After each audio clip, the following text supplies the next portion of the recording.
Turning now to the Middle East, where Israeli Prime Minister Benjamin Netanyahu has unveiled his plans for what will happen in Gaza when the war with Hamas is over. Holly Williams has the details. The Israel-Hamas war was at its peak with the city of Rafah, which was initially considered to be safe, burned with both bombings and deaths. The question we all have in our minds is what would happen next with the ongoing situation in Gaza. The person who can answer this question is Benjamin Netanyahu, the Prime Minister of Israel.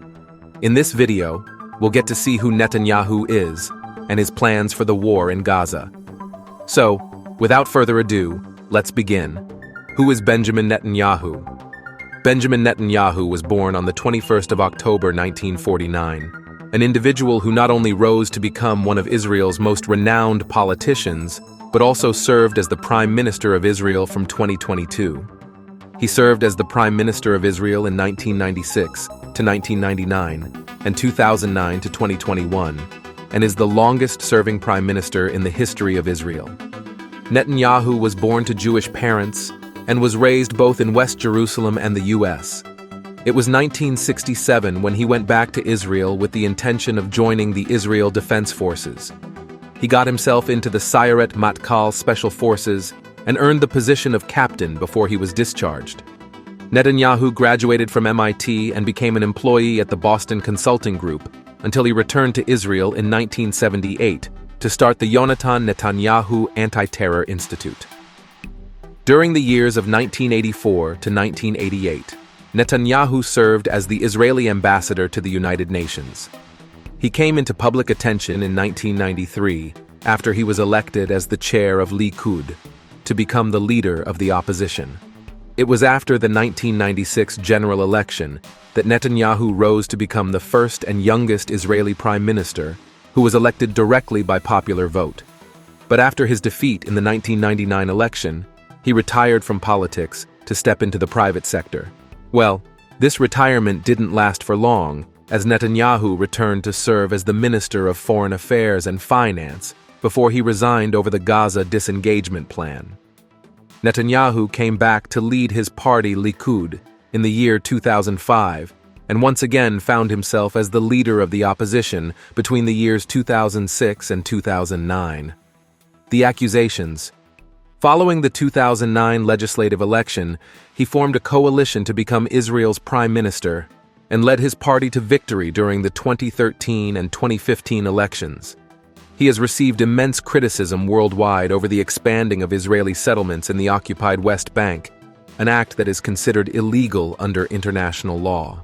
It was in 2019 when Netanyahu faced charges of breach of trust, bribery, and fraud, a situation during which he gave up his ministerial posts, except that of the prime minister. It was in October of 2023 when Israel was faced with a large-scale attack by Hamas-led groups, giving rise to the ongoing Israel-Hamas war.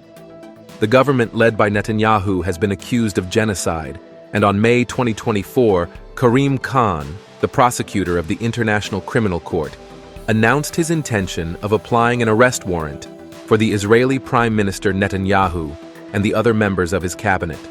The warrant is related to war crimes and crimes against humanity and is a part of the ICC investigation in Palestine. Now, the Israel-Hamas war is escalating to a level of unimaginable brutality, and the question is, what does Netanyahu have in mind? If you're hoping for a full stop to the war, the answer is saddening. Netanyahu has vowed to continue the war against Hamas, even though the airstrike that killed Palestinians in Rafah has received widespread disapproval. As per the Hamas-run health ministry, at least 45 people have been killed. But the numbers may not end, as there are hundreds in danger who are currently being treated for severe burns, fractures, and shrapnel wounds. According to Netanyahu, the strike was a tragic mishap. But he also said, "I don't intend to end the war before every goal has been achieved." He said that it was important that Israel took every precaution possible to protect civilians, and stated that the Israel Defense Forces gave their best efforts not to harm those uninvolved in the conflict. Following Algeria's request, the UN Security Council will hold an emergency meeting on Tuesday to discuss the strike on Rafah. UN Secretary General Antonio Guterres said that the strike had killed scores of innocent civilians who were only seeking shelter from this deadly conflict. He also added, "There is no safe place in Gaza. This horror must stop." Netanyahu said, "In Rafah, we already evacuated about 1 million non-combatant residents, and despite our utmost effort not to harm non-combatants, something unfortunately went tragically wrong." He concluded, "We are investigating the incident and will reach conclusions because this is our policy." Volker Turk, the human rights chief of the United Nations, Volker Turk, said that the attack implied that there had been no apparent change in the methods and means of warfare used by Israel that have already led to so many civilian deaths. MSF said that the attack on a populated camp in a so-called safe zone in Rafah shows the complete disregard for the lives of civilians in Gaza. Though the U.S. called the images heartbreaking, the country took a stand that Israel had a right to defend itself. White House National Security spokesperson said, "Israel has a right to go after Hamas, and we understand this strike killed 2 senior Hamas terrorists who are responsible for attacks against Israeli civilians." It was on the 3rd of May that Netanyahu published certain post-war plans for Gaza, according to which the Palestinians in Gaza would enjoy exceptional prosperity. His plans included free ports, solar energy, and electric car manufacturing. The plan is to be unfolded over 3 stages, and according to him, the Palestinians in Gaza would run the plan and would be supervised by a coalition of Arab states. Benny Gantz, the Israeli war cabinet minister, proposed to hold a parliamentary vote with the intention of dissolving the parliament. Gantz had also released an ultimatum to the government led by Netanyahu that he would quit the coalition if a plan wasn't formed by June 8th regarding the war.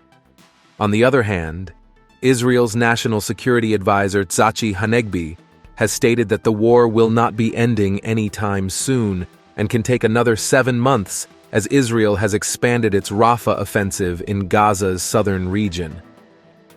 But here's something that might actually end the war.